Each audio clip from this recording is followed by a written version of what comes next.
Copyright disclaimer under Section 107 of the Copyright Act 1976, allowance is made for fair use for purposes such as criticism, comment, news reporting, teaching, scholarship, and research. Fair use is a use permitted by copyright statute that might otherwise be infringing. Nonprofit, educational, or personal use tips the balance in favor of fair use. No copyright infringement intended. All rights belong to their respective owners.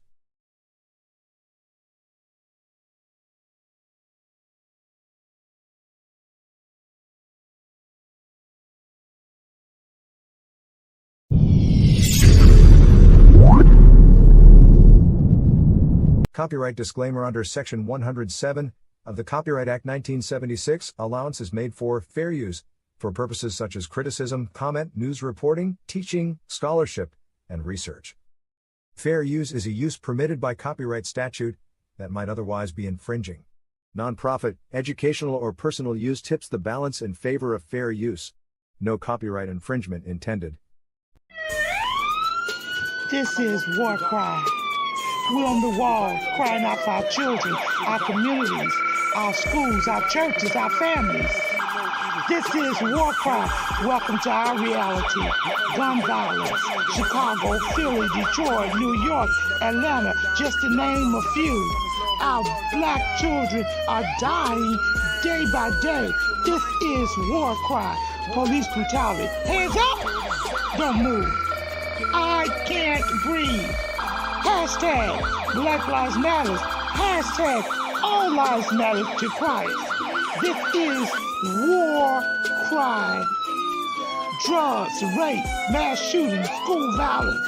This is War Cry. Galvanizing people to pray for our children and to take action. Let's march on Washington. We want prayer back in school. This is War Cry. Candles, memorials in every corner in our neighborhood. Who died this weekend? Oh no, not Miss Martha's grandson. This is War Cry. He was only 16. His brother died last year. He was only 13. This is War Cry. We the people. We're the elected officials. This is War Cry. We need the church. Where's the church? Only on Sundays. Get to the streets, church. We need you out there. This is War Cry. Girl, be gone. Boy, be gone. Mothers crying. Fathers being locked up. Welcome to our reality. Identity crisis. This is War Cry. Oh, they're trying to remove our history off the textbook. Oh, critical race theory? It makes them feel bad. It's our reality. Fake reality shows. We want the real truth. Stay woke. This is War Cry. HBCUs under attack. This is War Cry. Equal pay for what we do. We want a reparation. This is War Cry. Ashes to ashes, dust to dust. Wait a minute. Is that somebody else they're burying that looks like us? Only 12.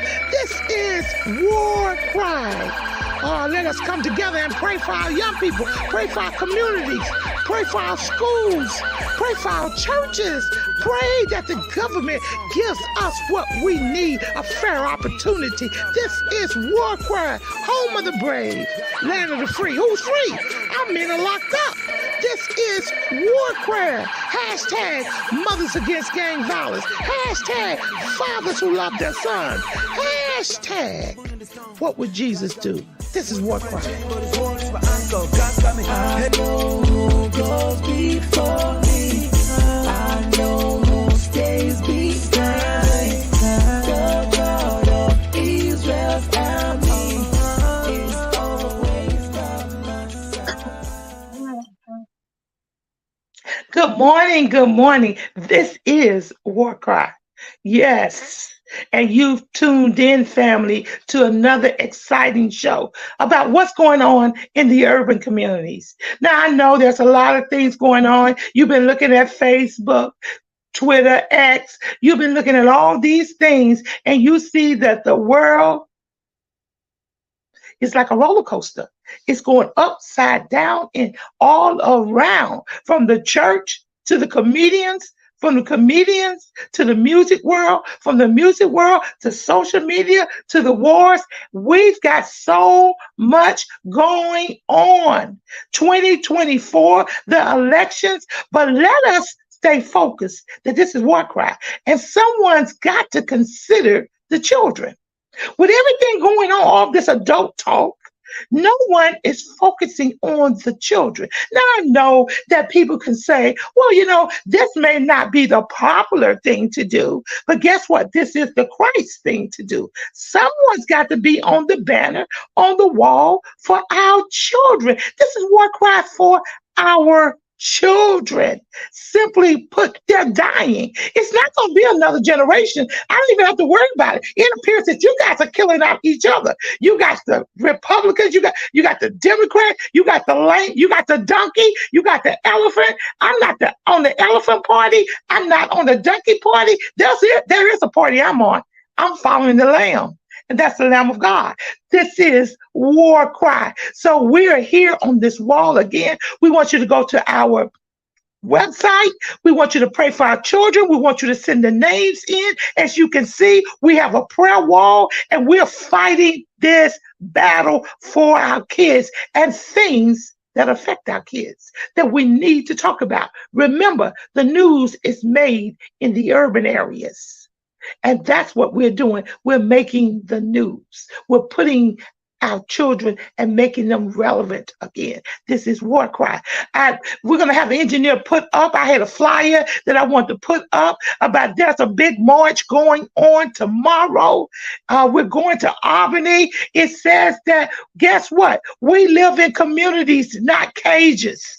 Hello, somebody. We live in communities, not cages. So I'm with this group that's saying hashtag, we live in communities, not cages. It's going to be a big march tomorrow. We're going to Washington. We will be going to Washington soon, but we're going to Albany tomorrow. So I want you to stay tuned because we're going to have another dynamic show after we take over Albany and let the governor know we need our communities back. You can't just throw anything in our communities and expect for us to settle for it. We're going to be the voice. War cry is the voice that cries out in the wilderness. This is war cry. This is war cry. This is war cry, and we need your support. Hey, you've made everybody else famous. Black people always make everybody else rich, but it's time for you to invest in some operations in the urban areas because this is war cry. Let's bring our host on. I am so excited about today's show. Dr. Taylor, I could not wait. Oh my goodness. I could not wait for you to come on. For Dr. Gorday, for this is my other co-host. Come on, Minister T, raise your hand. And we on war cry. We had some technical difficulties, but guess what? We moved past that, right, Dr. Gorday? We want them to come. We're ready for the fight. Dr. Taylor, we're ready for the fight. Now, before I even introduce you, we're going to have a video that I want our engineer to put up because we are excited. You've probably heard this many times before. The US locks people up at a higher rate than any other country in the world. But did you know that more than half of those behind bars are parents to minors? In other words, more than 5 million children in the US have had a parent who cared for them go to jail or prison. And these kids can carry significant scars with them into adulthood. Children serve time too.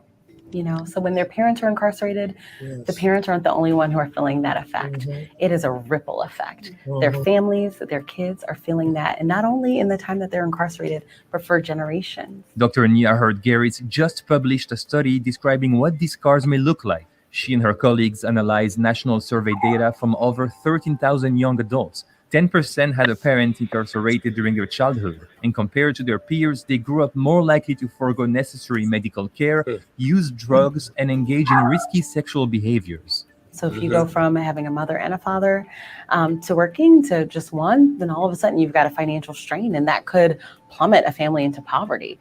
And poverty in and of itself can be a huge barrier to seeking health care and to maintaining good health long term. So it's not just that they're being raised by a single parent, it's that one of the parents is behind bars. Does that make the context even worse for these children? I do think it's different depending on why the parent was separated from the child. If they were divorced versus they were incarcerated, there's a lot of stigma and shame around incarceration. So that may lead parents not willing to open up and say, my husband was incarcerated, my boyfriend was incarcerated, my father was incarcerated, to really seek the support they need. The study found young adults whose fathers had been incarcerated while they were minors were more likely to use hard drugs and watch more than 50 hours of TV a week than young adults whose parents hadn't been incarcerated. Those whose mothers had been incarcerated were more likely to have sex in exchange for money, skip doctor visits, and use the emergency department as their usual source of health care. I definitely was surprised. One of my main thoughts was that if a mom was incarcerated, that would somehow be worse than having a father incarcerated. That was just my general bias. Previous research found that young adults with a history of parental incarceration have higher rates of depression, PTSD, asthma, and HIV. Hurt Gary's hopes that by revealing the more specific unhealthy behaviors that these individuals demonstrate later in life, her study can help mitigate them as early as possible. How do you think you and your colleagues should treat these young people that come to you once you know that they've had a parent that's been incarcerated? Many of us are probably not asking because we don't know how, we don't know that it's important. So I think even before that, we should identify. We should ask, hey, where's mom today or dad today if we don't know? Trying to normalize it, because unfortunately, a lot of people are dealing with incarceration in their families. And maybe we can be the facilitators of groups to start support groups or networks within. All right, engineer, let's go back to the panel. Let's go back to the panel. Let's go to the panel. I'm going to have to ask the two other co-hosts if you could just mute your phones, because we hear things in the background. So just mute until you get ready to speak. This is War Cry, and we are excited about today. We're just going to start and just have everybody just say good morning. Dr. Gorday, Eric Gorday, do you want to start us up with good morning? Yes. Good morning, everyone. Thank you very much for tuning in to this wonderful station and with our wonderful elder, Valerie Montgomery. I am a licensed clinical social worker.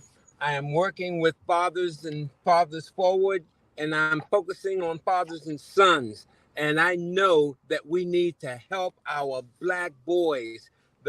We are, I consider, the new endangered species. Thank you. All right. Okay, Mr. Trevor, you want to say good morning? Yes, good morning. Good morning. So glad to be back here today. But I just wanted to say, by working in the educational system for, I don't know, almost maybe 30 years, and being administrators, I know how critically important it is for our children to get a well-rounded education, but they cannot get a well-rounded education if there's dysfunctionality in the home and the child is hurting and they feel that they have no one to talk to, or the people that they're talking to perhaps may be in the same situation that they're in. So they cannot help each other with the struggle of understanding how to get out of the situation. But I'm on the wall for our children. I'm praying for our children because they are our future. They are our inheritance, and we have to pull them out of the fire. Amen, amen, and amen. Yes, because a lot of times we leave the children behind, Dr. Teller. The children are left behind, and they're left to go in various living environments. Some of them so critical foster care. The brothers and sisters are divided, and a lot of times they don't see their parents. So I am so glad to have you on our program. I mean, it was amazing to me that you work for our children, and introduce yourself and just tell us amazingly about our children. Go ahead, Dr. Alicia. Hi, good morning. Thank you so much for having me on, all of you. I'm very excited myself to be here. We're an organization named for our children, HOUR, actually. And the hour stands for the hour of the child's visit to the mother. The hour of the woman's arrest, I should say, the hour of the visit of the child to mom, and the hour of the reunification. Our mission is to connect children with their mothers who are incarcerated or formerly incarcerated.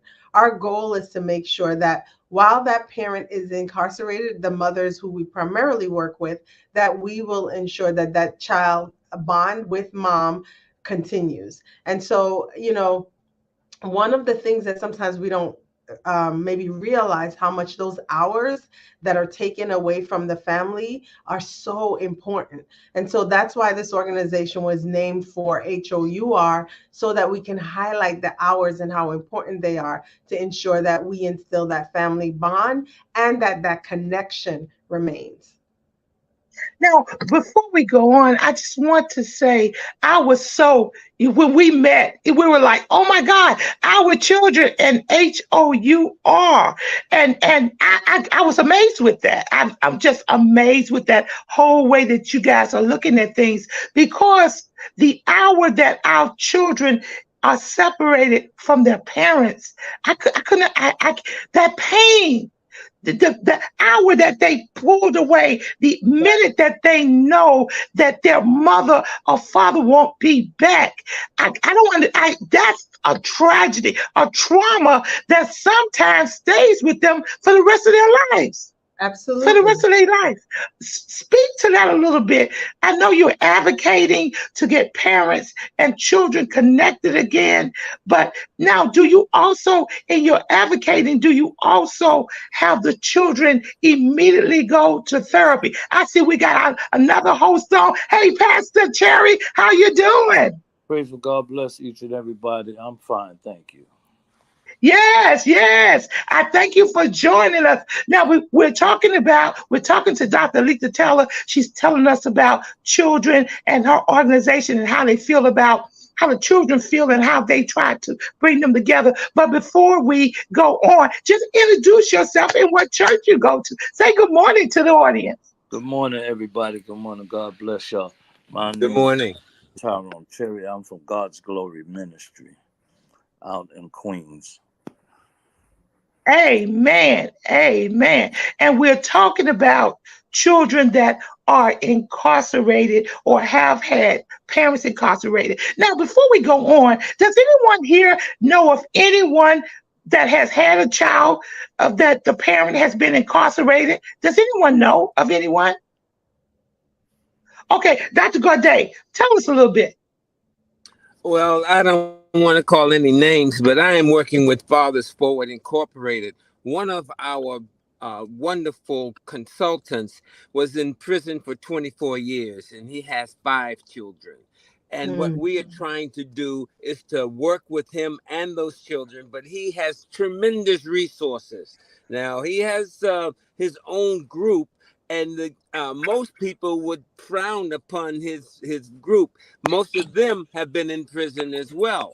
But these are the people that should be our leaders to talk about what happens in those prisons, how to transfer out of those prisons and become active in the community and run for office like Yusef Salam did. This is what's going on today. And this is what Okay, I know. Pastor Cherry, do you know of anyone? Would you like to speak to this? Yes, I'm just trying to get my camera together for a minute. I had a hard Okay. time on. Y'all have to excuse me. God bless y'all. Okay. I can speak. I was going to speak about me myself. I had my son. He just got home from prison a few months ago. Say about 3 months he'd been home. And he'd been in prison since he was 16 years old. He came out and then they gave him another sentence for 25 years. He just served 21 years, I believe. And he's home. It's been a very, very, very hard struggle. It's a lot of things he's still trying to work on and prove, even though he's out and he's home. his innocence of, we still try. He's still trying to prove that, but he has it's like a psychological thing, also, because it's in their mind, in their mental, that what they have experienced, what they have seen, what they had to go through for years, or 21 years, Now let me interrupt you, my brother. Does he have any kids? Yes. Yes. How was the relationship with the kids? Well, the relationship with the kids, like he has a son and a daughter, and his son and his daughter, he really didn't have a chance to know them or to meet them. He didn't have a chance to really know them or meet them because they was like born after he was incarcerated. He had two young ladies was conceiving at the time that he was incarcerated, and we tried to stay in touch with them at the family, but it was hard for them, and it was hard for them and difficult for them, even with his sons, especially because now he's grown and he grown up, and he looks at him like, well, you never was there. All I know was my mother. My mother was there, and he came home and he's trying to fit in and with them, but he's being disrespected, and and he feel a certain way because he's looking at like it wasn't like by choice that he had to be in prison and stuff like that. It's just that what took place. He was there, and and he was trying to keep his children into his life, but it was because of the parents and stuff, the mothers. And that's why it's so good. Yes, and that's why it's so great that we have organizations like Dr. Teller's Our Children that can actually interface. Now, let me just say, so what made you get into this work first, Dr. Teller? What made you get into this work? This work found me. I was in college and decided not to go to medical school, and found a program that was able to pay for my master's degree. And I happened to do an internship in an organization called Green Hope Services for Women, where we centered the needs of women who were formerly incarcerated and on parole. And in that role, I was I was a vocational rehabilitation counselor, and my role was primarily to help women get back to work. And in that opportunity, I was able to work with children, and I did that for about 20 something years, working with children and their mothers in order to ensure that the family bond continued. But we worked with their substance use issues, their mental health issues, making sure that they connected with their family members, whether it was parents, grandparents, and also the children. And I saw the really grave needs of people who are formerly incarcerated, and how, especially this was around 94, and in the later 90s, where stigma, even though it still continues, was even greater for people who were coming out of prison and could not find employment and could not get their lives together. And I fell into it, let's say. But a part of me does think, not a part of me, I think it was ordained that I went to that organization, because now this is my life's work, and my life's purpose is to work with women and children, women who are formerly incarcerated. And I eventually became the executive director of that organization, Green Hope Services for Women, and moved on to do other things. And now I'm the executive director of this one. So I also, my dad was also incarcerated along with my brother. And my brother was incarcerated for 19 years. And of those 19 years, I went back and forth. Well, I should say 17, because I was in college for 2 and couldn't do it. But I went back and forth 10 months out of the year, really making sure that the family bond continued. I was the only one that drove. And so I would have to drive my mother, siblings. I'm West Indian. So when they came in from Jamaica, I would bring them, grandparents, whoever, to see him. And so we did that for many, many years. So I understand intrinsically and personally what it means, and not to really be connected to a family member while they're incarcerated, and how important it is that not only for moms and to do the work, but aunts and uncles and grandparents, how can you be a support? And so that was a role that I play, and that's the role that Our Children is playing now for family members who can't often get the kids to their mothers. Now, let me ask you another question. How does your operation operate? You know, a parent goes in. So explain to me, a mother, do you work with the DA's office? Do you get referrals? How do you work? How do you get your clientele or your population? Sure. So Our Children has several layers. And so we have some offices in Long Island City, but we also operate inside the prison. We have a contract through the Department of Corrections and Community Supervision, DOCS, where we provide services to women who are incarcerated in Bedford Hills and Taconic. And we also have a contract with the Mayor's Office of Criminal Justice to provide services to women on Rikers Island. So we actually do visiting programs on Rikers Island, along with in Bedford Hills and Taconic. What does that mean?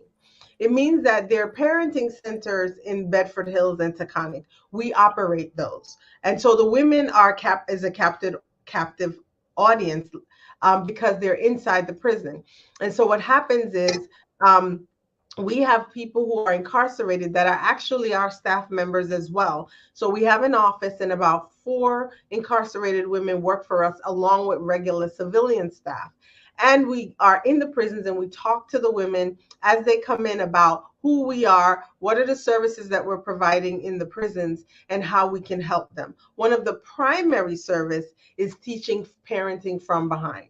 What does that mean? That means that people often forget that you're still a parent. Just because you got incarcerated doesn't mean that you don't stop caring about homework, kids going to prom, kids having bad behavior. So what we do is we help them navigate those systems. So for example, we teach them how to do homework while they're on the phone, and ask Johnny about how his day has been, what are some issues that's happening, how to negotiate that relationship between the caregiver that's taking care of your child and you. And if you dislike some of the things that the caregiver is doing, how do you have that conversation? And do you have that over the phone, or do you wait till the child comes and sees you? So those kind of little nuances, things like, I'm going to the prom, Mom. And you talk to the child about, what are you going to wear? What is it going to look like? Can you send me pictures in the mail? I would love to see it. Do you have a girlfriend or boyfriend? So all these nuances that we take for granted, we absolutely do as well. So imagine, as a parent, it's difficult already to sit down and do homework with an 8-year-old where they're antsy and can't get it together.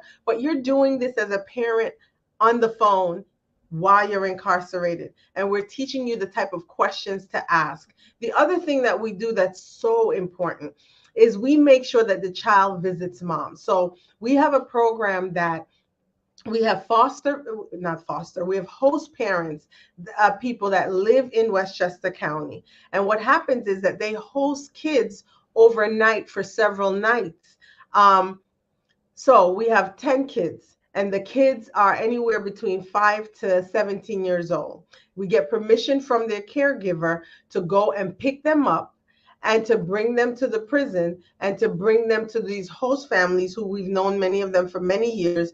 They spend the night with them. They bring them the next day, and between 9 and 3, this is several weekends over the year. And also in the summer, we do a summer program for about a week.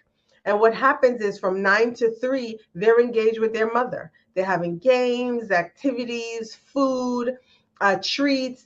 There's a playground that they're playing. They may be doing horticulture just for those times. The kids leave at 3, go spend the night with the host families and do activities. Then they come back the next day. So that's the way. Okay, let me come in. Let me come in. You said something critical to the audience. You introduced a new terminology, host parents. Sure. That's something new. We have not, I haven't heard that before. How you actually get the children and give them to a host family. And I'm sure these families have been checked out. They're in your directory. And then the host family actually houses them. Now, do the host family get any money for doing that? Or is that just volunteer? It is volunteer. And I have to tell you, when I first heard about this and heard about the organization, I was like, my God, people just giving of their time. Like they are really wanting these parents to see their kids, and they open up their homes for kids that they don't know. And they are saying, I'm willing to host you for the weekend or for a week. In order Now that let me bring my other co-hosts in, because see, this is some things that the church needs to do. They need to get involved with hosting children to see their parents that's incarcerated. What do you think about this, Minister T? Mr. Trevor, what do you think about this concept? Well, as being in education for 30 plus years, being administrative, principal, all that, that is so important. It would make such a difference in a child's life. Not only that social piece, that educational piece, it would make such a difference in their lives, because many children bottle up and close up, and you don't know what's in their heart. You don't know what's going on. They only talk about certain things. Children don't really let you in. They don't really let you in. But if the social workers, sometimes the social workers, they are aware of that. Do you know how many hearts that we could touch? Do you know how many minds we turn around? Do you know how many people change? Do you know how much confidence that they will have in themselves and feel that they could do something and be something and let their dreams, whatever they were, start to flourish? Because they're still connected. Dr. Gordon, what do you think about this? Now, she's doing this for the mothers. I know in your mind it's twirling around men, fathers, men. You heard me, Alethea, right? Men's, fathers, men. But this would also work if you guys could get together for the men. Dr. Gordon, you're on mute. I am in love with Dr. Taylor. We could get married. But your wife, you got a wife. Sorry, son. Yeah. Well, wait a minute. Now, we're from Africa, remember? And we can have more than one. And it all depends on what the flavor is. But I strongly support what you're doing. It is a disruptor, and it is also a change agent. And we need to do that. Now, I'm a licensed clinical social worker, but I'm a psychotherapist and I'm a clinical consultant for several agencies. And what we do is to go into those agencies and form groups. And what we do is we have the groups actually form themselves, and then we become the facilitator and go with the flow. I think that my concept, which is the family equation, actually is the factors of the mother, the father, plus child equals family. And what we find is that what you're talking about and what everyone's talking about here is the father is conspicuously absent. And then the fathers who are in the home, they need to have this type of awareness that they are part of the family and that they are significant. And so this is what I see happening. And I'm focusing on the boys, the Black boys, because they need to be able to learn how to protect the Black girls and their mothers and give respect to that woman who we need to lift up the highest, because they are our center. They're the center of our universe. Thank you. Okay. Pastor Cherry, what do you think about host churches? I believe that's a great idea and awareness, because no, excuse me, not host churches. I put host churches, host houses. I wanted to spread to the church. I wanted to go to the church. I know what you mean. Churches involved. I know what you mean. Hosting the parents, as far as men as well as the women. and like my brother just said, it's really about when you look at the family.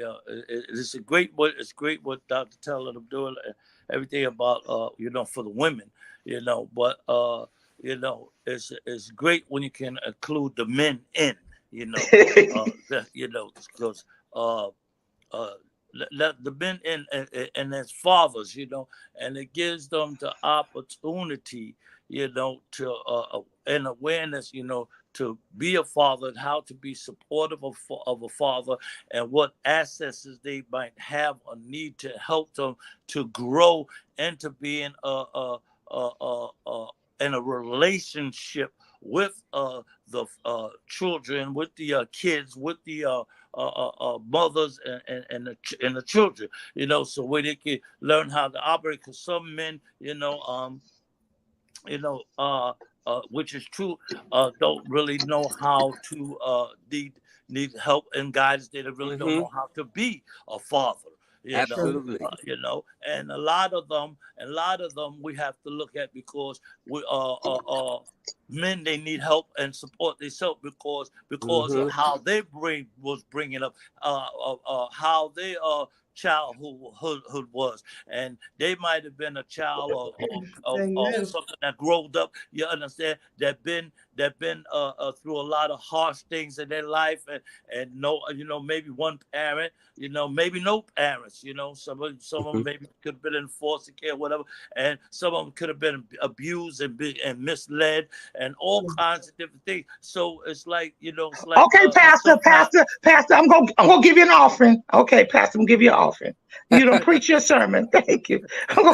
You and Dr. Garday, y'all preach your sermon about men. But now, before we even get that, because we are going to ask you, do you know any men organizations that are doing this? But before we even ask that, because we have an opportunity now, brothers, that we can start doing this for the men. So we got opportunities opening up through what we're doing now, so we can do more. Because I met an organization in Buffalo, and I think I shared this with you, Dr. Lethea, that they actually, when a child graduates, they set up the video so the parents that's incarcerated can see their children graduating. Wow. To be a part of their children graduating, to be right there hand in hand for those places they can't go. So that's another expansion of what we can do. So, because that gives another element of communication with the child, because the child feels disengaged when they're not communicating with their parents. But now let's continue with the interview. This is a person is incarcerated. You're there, and they have to basically volunteer for your services. Is that right, Dr. Taylor? Yes. So, okay. Okay. Do you have a lot of people who don't even volunteer because they don't see the need? And then once they're incarcerated, they see the work you do with the other women. They want to join in. So can they join at that point? You got the floor. Are you saying, just to clarify, you talking about the people who are incarcerated volunteering to participate in this program, or the host families? The people that's incarcerated. See, a person is going into prison, to Rikers Island, and you have your staff there, and your staff begins to share information, and they say, listen, I don't want to hear it, I don't want to be bothered with it, and they continue to go.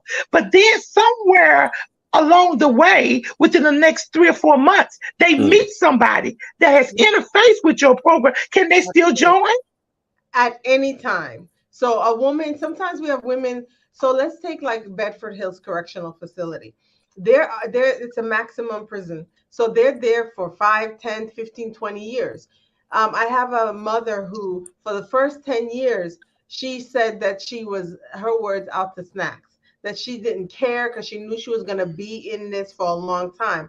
Then after 10 years, something changed, and she got really more involved in her kids, and she got more involved in the Our Children programs, and was able to really make a huge difference with the with ensuring that her kids were doing well, and ensuring that she did well. She now has 2 degrees while she's been inside, and she's running a program while she's inside as well, and really doing creative things incarcerated. And so, yes, at any point, whether you're in the Rikers Island or you're in the prison, you can definitely join our visiting program. We've had in Rikers Island where we've had also caregivers who say, no, I'm never bringing my child to see their mother while they're incarcerated. Nobody told her to get incarcerated in the first place. And so we've had to talk to that father or that mother, grandmother, I should say, to say, hey, we would really love to be able to help Johnny see his mother, because John has seen his mother every day of his life for the last 3 years. And in the last 2 weeks, he has not seen her. How can we ensure that we make this happen? And so this is one of the things that we do consistently. And then we're always reaching out, always in the prison. And we do word of mouth, to your point. We have the women talk about that. Now, Al, what's your percentages? Say, for instance, 200 women go in today. Is your percentage 50% of the women will want the program, 60%, 40%? What is your percentage of the population, would you say? That's a hard number to give. I would, on Rikers Island, it's a little easier. Out of the women, I think there's about 300 at the time we did this, about 350 women that are incarcerated, that are detained, because it's not a prison, it's a jail. That are detained. And of those, we were serving about 138. But we also have, there are 2 organizations that are in Rikers. There's Osborne Association and Our Children. So we're both serving. So we're serving about 200 and odd women for visiting services and making sure that ACS come in. So I would say between both of us, we're doing probably about 60% of the population, because not every woman needs a service. Not every woman is a mother or have an ACS case. And then we're working with any woman that's also on the nursery as well. And in the prison, it's a lot more challenging for that number, I would say. So if I am to give some estimate, it would be about 40%, because not all the women that are incarcerated, I think they're about 600 to 700 now, are seeing us, because some of them have seen us before and they no longer are working with us. And then others are just coming on board. So we may be seeing about, let's say, 300 to 400 women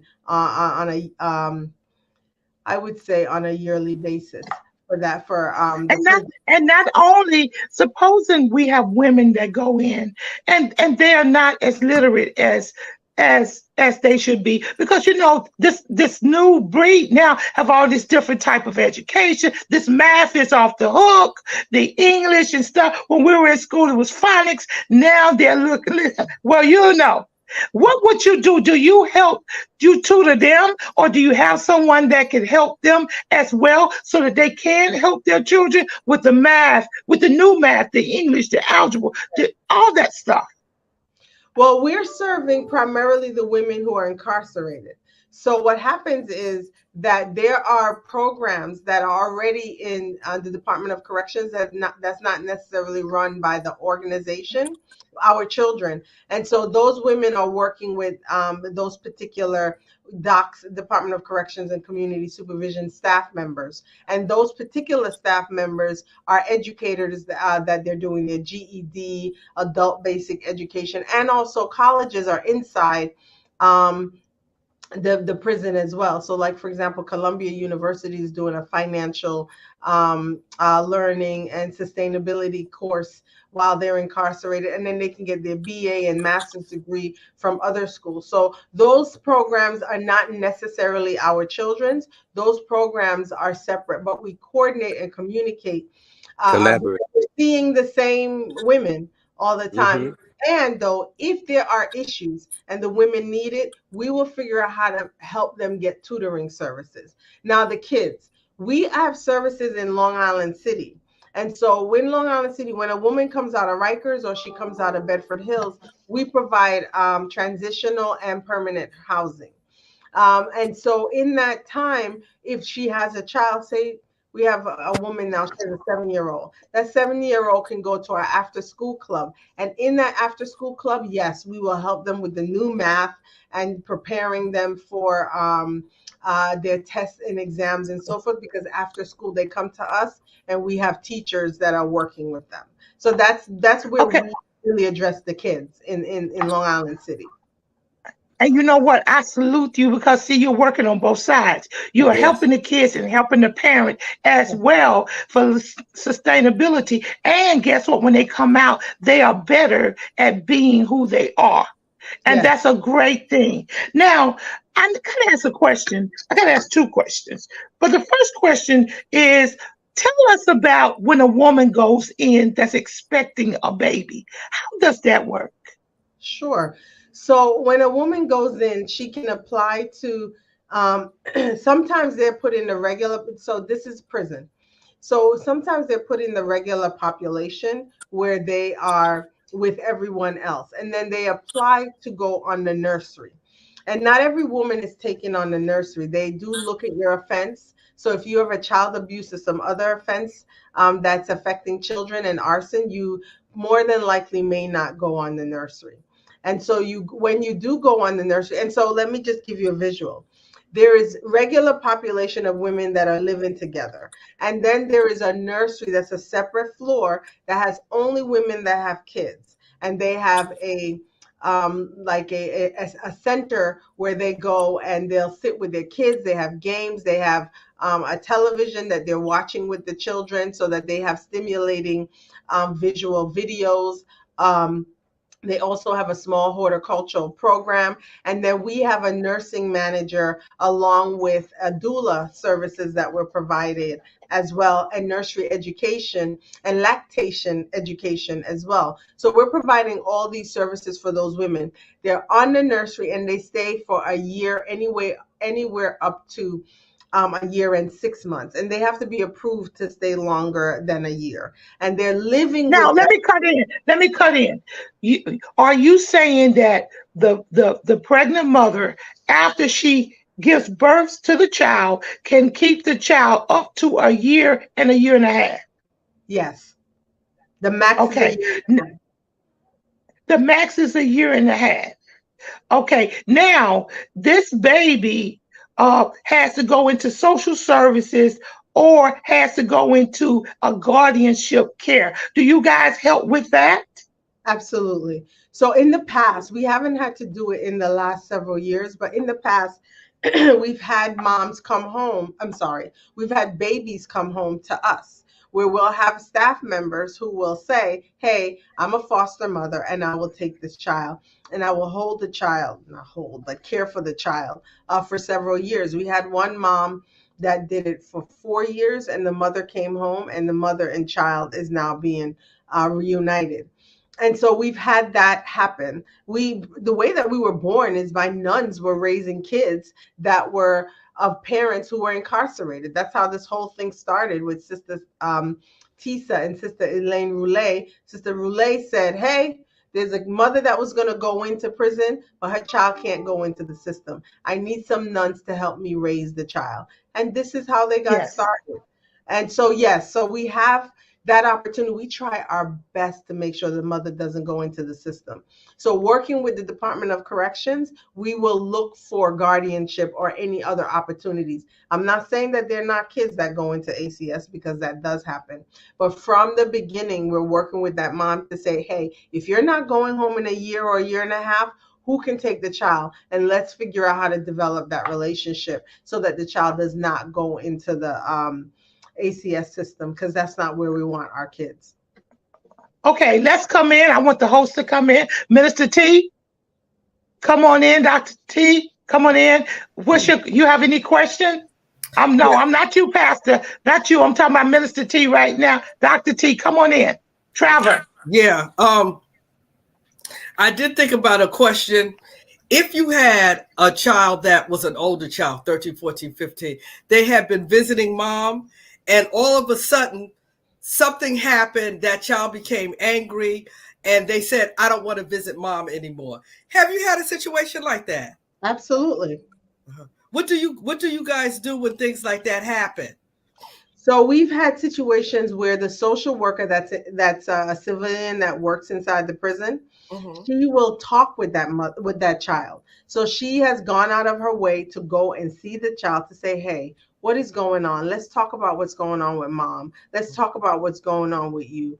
How can we make this relationship right?" And even at whatever months it takes to fix that, those are things that she's really working on with the child, to make sure that the relationship bond happens. We've had situation where it wasn't necessarily that the child was angry with the mother, but the child was giving issues at home, in New York City.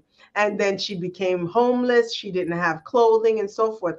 The staff rallied together. This is prior to me, but these are the stories that the mother, the child, and my staff have told me. They rallied together. They got her clothing. They found her a place to live. And they reestablished communication with the mom, who was very, very worried because she hadn't heard from her daughter, because the daughter was giving trouble outside. I mean, your mom is incarcerated. You don't have a stable living situation. It's a difficult thing. So our children has done over and over again to step in. Even the nun that was running the organization prior to me, I came on in January 31st of 2022.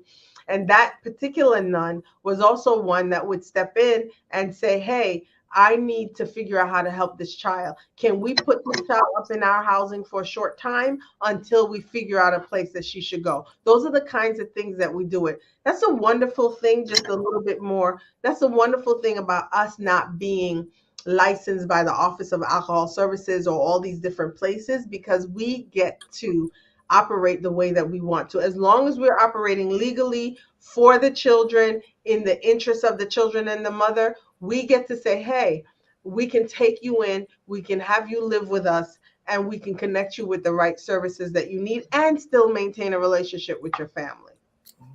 Okay, Dr. Gorday, you have a question. Dr. Gorday, unmute your phone. Sorry, I want to know what is the volunteer process for people to come into your program, and what types of people do you admit? For instance, do you admit other people who have been incarcerated in the past, or have you had people who were struggling with their own issues and need some more help? Could you use those people, and could you treat them? Sure. So all our clients are clients that are formerly incarcerated or directly impacted, justice impacted in some way. Like I'm justice impacted, but I've never been incarcerated. So we will help those women as well. They're not necessarily living in our housing because the housing is for formerly incarcerated women, but we have like a working women's program that will help them as well. However, the volunteers can be anyone. We do run a background check. If you have issues with kids in the past, then that would be the only thing that would stop us from doing that, because we are near a school, we serve kids. And so, and also we all know that sometimes because a person is on the list does not necessarily mean that they actually molested a child. It could have been a 16-year-old boy seeing a 16-year-old girl and got arrested and then now have discharged. So we understand that those things occur as an organization. So one of the things that we could do just quickly for the volunteer, we have a volunteer coordinator that the person can work within Long Island City, but through the Department of Corrections, we can help you become a volunteer there. They're formerly incarcerated people who are now volunteering where they used to be in prison. Now, I got one more question. And that is that's going to cost you. That's going to cost you, Dr. Gorday. That's going to cost you. Go ahead. All right, we will. All right. I hope it's only 50 cents. But listen, what about veterans? Do you have any female veterans that you work with? And that's one of my expertises as well, so I can offer some help. Yeah, you know what? I'm not sure because it's not a number that we've collected. It's something that I can find out. If some of our women that are coming home were also vets. So no, I'm not that familiar with that particular population of women being a part of our group, but it's not necessarily a number that we track. But thank you for saying that, because that's something that I will talk with our program senior director about, because there are additional services. And if they do need help, we do connect them with the VA and other places. I haven't done that here because I'm not in the same role as I was in other places. Okay, Pastor Terry, you have a question?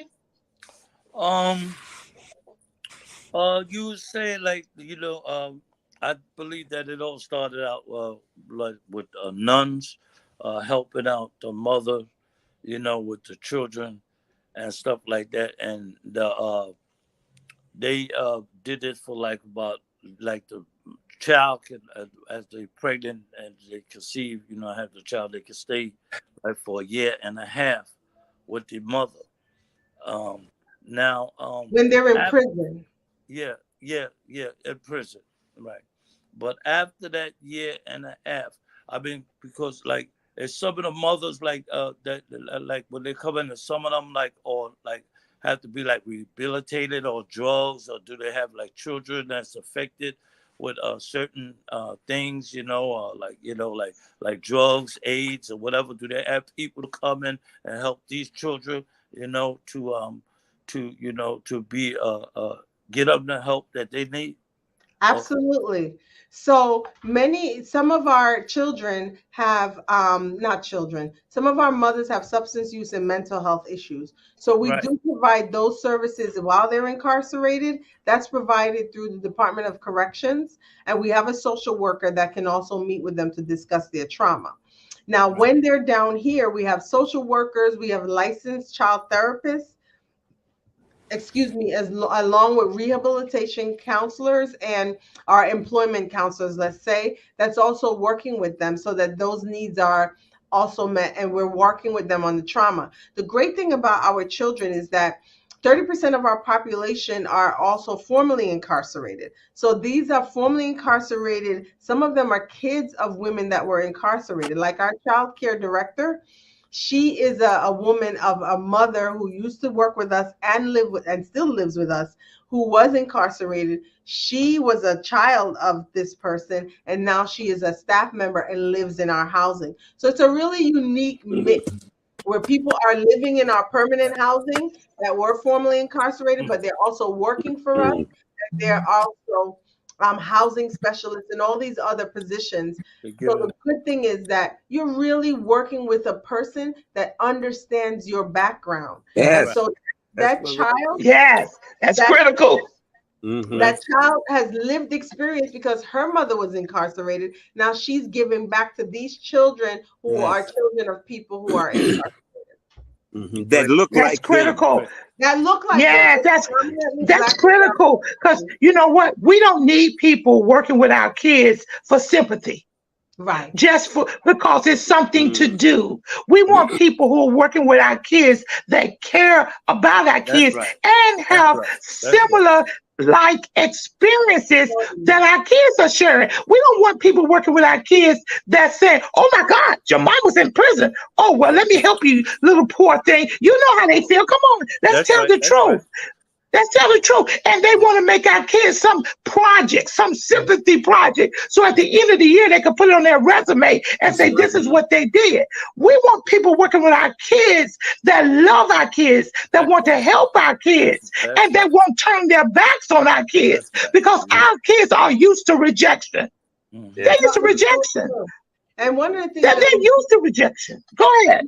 We educate Black and Brown communities as well about incarceration. Because sometimes we are the ones that will say at times, "Oh, you know what, you should call the police, you should do this, you should do that. They belong in jail." And we try to educate about what the life is like and the cycle for children that have incarcerated parents, but also that everybody that's incarcerated is not guilty of something. That there are people who have made mistakes as well, yes, but the rehabilitation is happening. And the way I went in, a lot of times, is not the way I came out. And I think those are the things that people forget, that the person that's serving 25 years does not usually come out the way they went in. And so the narrative of what we see on television, of what we hear in our politics, is something that we're really trying to help to assuage. And that's why when you did the Communities Not Cages piece, I was so happy to hear that, because that's a part of something that we're also engaged in, and going to Albany and have gone to Albany to make sure that people understand the importance of these sentencing laws, and how, when you're on parole, it's so cumbersome to your life, and why changes need to happen. So, Mm-hmm. You know, when you're in this type of work, Dr. Teller, war cry, you get engaged with, when you become a children's advocate. yes, I'm an advocate for our children now, Yes. just by default of me being war cry for our children. So anything that affects affects our children, you can believe war cry is there, they're around, and they're in the center of. I'm an advocate for hashtag don't let them talk, which means that our children, our 16 and 17 years old children, are being brought in by police officers, and they are being read the Miranda laws. But guess what? Because of the pressure, they say, okay, I'll talk. No child, I don't care if a child does agree to talk. No child should talk without an advocate, a parent, or a lawyer there.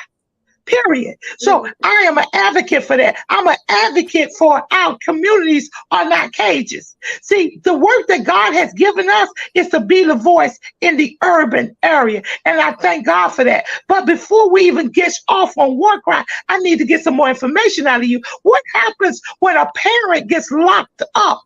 How do you tell the child? Well, not when he gets not when he gets locked up, when he goes in. After a parent has these visitation rights and something happens in the correctional facility and they have to go to a lockdown. Oh, okay. You mean when the child is expected to do like a visit and then they can't see them and died? Yeah. We've had those conversations where we've had to say that the prison, you're not able, and it depends on the age of the child. So a younger child, you're telling them that you're not able to visit mom today because something has happened at where she lives, and so you can't come in, but we're going to keep in touch with you to let you know. An older child will probably be aware of what a lockdown is, and that's the one thing that we try to do, is to be as honest. We ask the parents to really talk to your child about what incarceration is like, that the child does want to know what's going on with your daily work. Let me just give you one simple example. We do these things called coffee and conversations, where we have people from the community come into Bedford Hills to meet with the moms and learn what it's like, what their lives are like, and how they can also give back. And also it helps with funding and those kinds of things. In one of those conversations, the mother said it was so difficult to have a conversation with her child, and she wasn't sure how to have it. And when she started having the conversation, the child said, "Mommy, are you sleeping on a bed or are you sleeping on a couch? Are you okay at night?" And she said she was so overwhelmed, because she thought all this time he's going to ask her about her crime and all these other things. And really the child wanted to know, "Mom, are you okay?" And so telling them where you sleep, how you sleep, what a lockdown is, why you can't see me, what happened, not all the grime details, but those kinds of things, we encourage mothers to really share with their kids if they're old enough, so that they understand the realities, because then they don't have this really this thing in their head where it's like, I don't know what my mother's doing on a daily basis, and then they kind of make it up. So now you're telling them what the reality is, and for them it helps to reduce the stigma. Maybe not people around them, but at least it helps them to reduce the stigma. Okay, I have a question. This question is one that's probably on the minds of Dr. Patton here, is that when children are locked up and you're working with them, is the school informed? Does the school know that this is taking place? Does the social worker know that this child's parent is incarcerated, and there could be some emotional trauma that this child could be dealing with because of the newness of this? Do you correspond or work with the school on this issue? It's unfortunate that does not happen that seamlessly the way that you're saying it. I wish it did. But the way that we do it is, when the mother that we make sure that the mother has a relationship with their child. So like the individual education plan, we ask the teachers and we get consent so that they can be a part of that meetings. We've had issues where we can't get the teachers to consent, the principal, so we'll go all the way to the superintendent if we have to make sure that they are engaged in the process. No, the social workers or people in school don't always know, because sometimes the guardians don't want them to know, and because they don't want them to be stigmatized. So that's always more education that we have to do, to say, look, if John is not doing well in class, it could be because his mother just got incarcerated. It may be good for you to talk to the teacher about it. And so we will educate them on how they could do that. We'll also educate the parent on, you can call the school and talk to the teacher because you're still the parent. It's not like your parental rights are taken away. Sometimes they believe that their rights are completely stripped, and we make sure that they know that that's not true. And we help them, yes, while they're incarcerated, to continue to engage. But no, the parents, the schools are not always notified. And I'm always cautious about that too, because you want to know, you want to get a sense of how are you notifying, what are the different parameters, and who's doing the conversation with the kids. So I think there's nuances around that as well. But there are programs that gear to around kids that are having parents who are incarcerated, and some schools are really addressing that. It's not enough though, to be honest. Yeah. No, because our kids, when they go to school, they're asked, where's your mom? Where's your dad?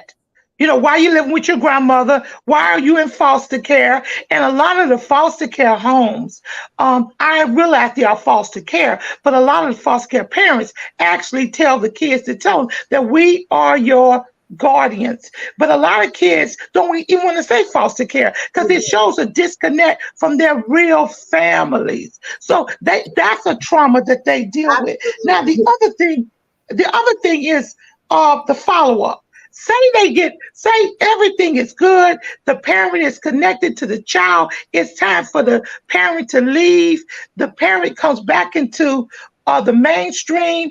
Now, how long do you do the follow-up with that particular person? Do you do a 6-month follow-up, a year follow-up? What do you do?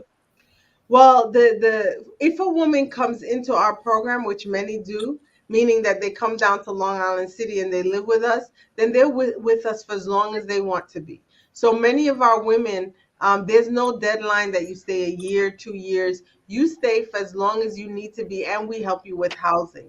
We don't have and that's something that since I've been coming on that we're working on, looking at the impact of the prison and the jail, of all the women that we are serving, the ones that don't come back to our children itself in Long Island City. How do we follow and measure their success after they've left prison? That's not something I have to say that the organization has taken on at this time, but we did hire through the Robin Hood Foundation a impact assessment coordinator. So that particular associate, I should say, so that particular person is now going to help us to be able to figure out how to follow those numbers and how to work with the Department of Corrections to see if they're doing follow-up of people who are incarcerated. How do we utilize that number? So that's something that the organization is working on. However, everyone who comes to our program, we follow them for a very long time, at least 1 year, because they're in our programs themselves. Now, couple of quick questions. How many people work for our children, your organization? So right now we have, including vacancies, about 82 staff members. So we're not okay. To service how many facilities? To service how many facilities? We have 2 prisons and 1 jail, so 3 prison facilities, and then we have houses and thrift stores and a food pantry and the mental health and our working women's program in Long Island City. So the facilities are 3. Now let me speak back again to your thrift store. So when women come out, they get to visit your thrift store, they get to dress and pick out things to wear on job interviews. Where do you get your donations from? Because I'm sure some of our audience may want to donate stuff. Let's speak on that. Absolutely. From people like you. We like gently used things that you can drop off at our location in Long Island City, and that's all on our website. We actually will take whatever the donations is, and then we evaluate them, and we'll sell some and we'll give to women as well. So we sell them to put back into the organization, but the women actually physically go into the store and get free things. But we don't only do clothing, we also do furniture. So if a woman is moving out, we have a relationship. I don't know if you're familiar with junk luggers. Yes. Yeah, we have a relationship with them. And a lot of times there are estate sales and all these places that they can't sell off whatever, so they give it away. And so we work with them where we have our manager goes there probably every other week to look what they have. And then we'll take out pieces to sell in our stores. But if a woman says, you know what, I don't have a desk for my child and I need one, we'll go to Junk Luggers or some other place, and then we'll look for what we need and we'll bring that and pick that up for them. We have vans and operations men and women who go and they get donations also all over the city as well. Okay, we thank you for this opportunity that you came on War Cry. We're going to give each of our guests, our hosts, only a minute just to talk about what did they think about the impact of our children. Remember our new word, hosts, houses. That's something we want to move into. We want to have more host houses. How many do you have? Just by the way, how many host houses do you have? So the host families, we have about 30, and we need more. We don't have enough. Okay. We're always looking for host families, predominantly who are living in the Westchester area, anywhere from about 30 to 40 minutes from Bedford Hills and Taconic Correctional Facilities. And let me tell you, these host houses or host families, they embrace the children, and that becomes another piece of love. Absolutely. That's another piece of love and care for our children. All right, we got 1 minute. What did you think about our children, Minister T? You calling on me?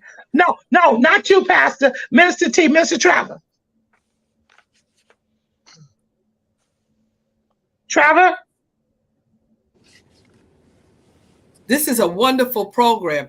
I was not aware of it, but I'm glad that I am aware of it. And I'm going to get on the phone and tell a couple of people about this. Please do. Because this is the real work. This is the real work that people are doing, that are pulling their arms up and getting there. This is the real work. And this is the thing, not only that you're doing, but the church needs to be involved with this. I think this is a wonderful program. And I just want to make one little comment about the school and the children not knowing. A lot of times the teachers, the administration do not know because the children don't want them to know. Absolutely. They don't want anybody to know that. Absolutely. And when they do know it and it finds out, children are mean.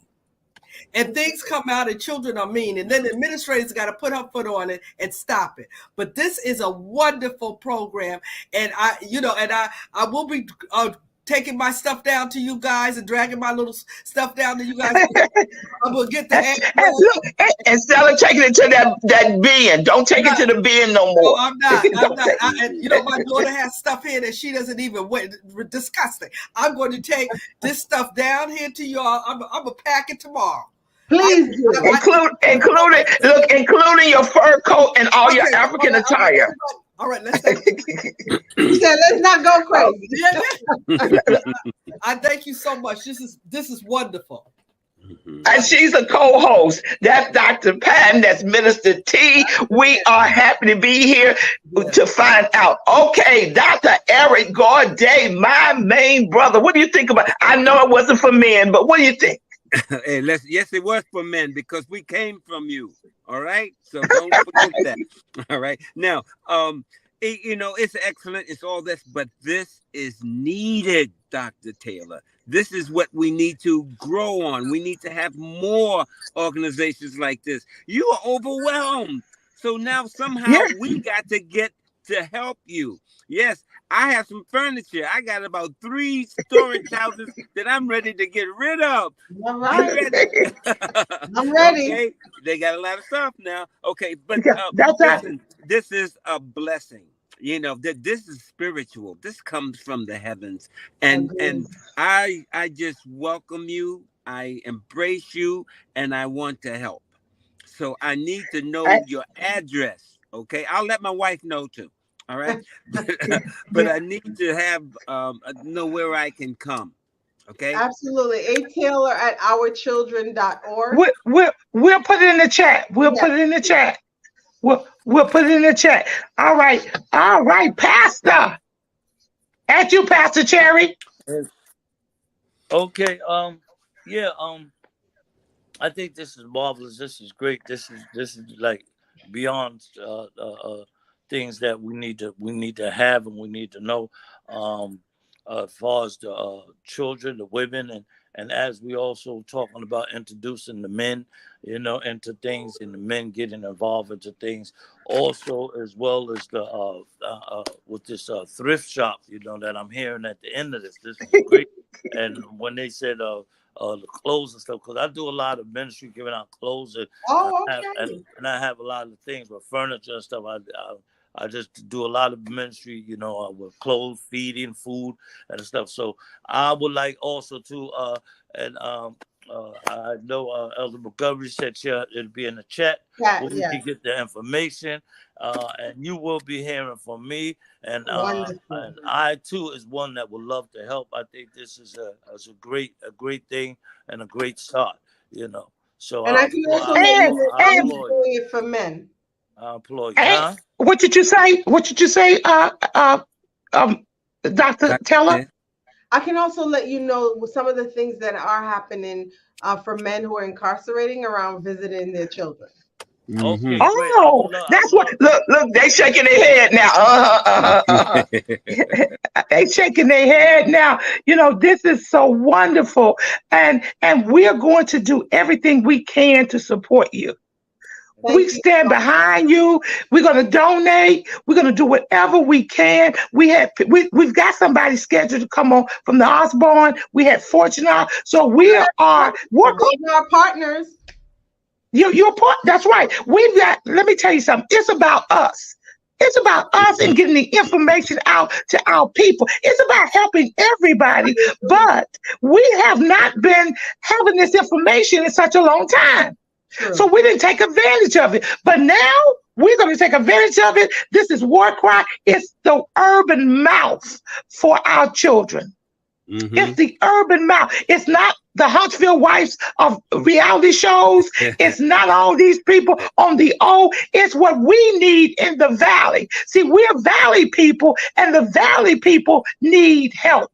Politicians are okay. I'm not worried about that, but I'm worried about my children. I'm worried about our kids. That's the generation that we got to say. You can, Dr. Taylor.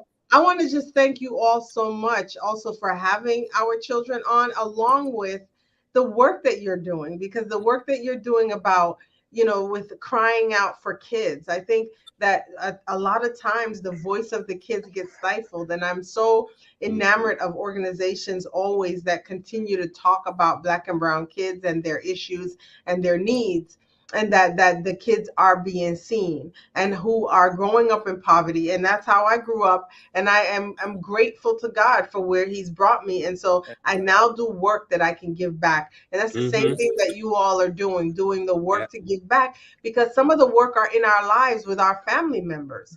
And so we're doing the work professionally, and then we go home also and do the work. And it's a lot.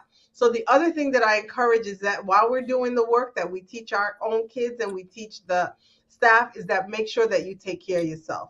Because in the end, if we're not caring for us as people, then we're meaningless to anyone else. So thank you for this self-care. So glad that self-care. Because we're involved with build more schools, not prisons. Right. Build more schools, not prisons. Build more schools, not prisons. Right. So we are involved with a lot of things, period, because we are the voice. Whether you want to hear it or not, it's War Cry. We thank you today. God bless you. God bless the works that you do. May the Lord face shine upon you. And guess what? You're a part of War Cry now. Thank you. I received You are a part. You are a part of War Cry now, and you are an official War Cry staffer because we're going to support you as you support our children. Thank you. This is War Cry. See you next week. Our next great program next week. Visit our website. Bye, everybody. Bye. Come on. War Cry. God bless. God bless. God bless. This is War Cry.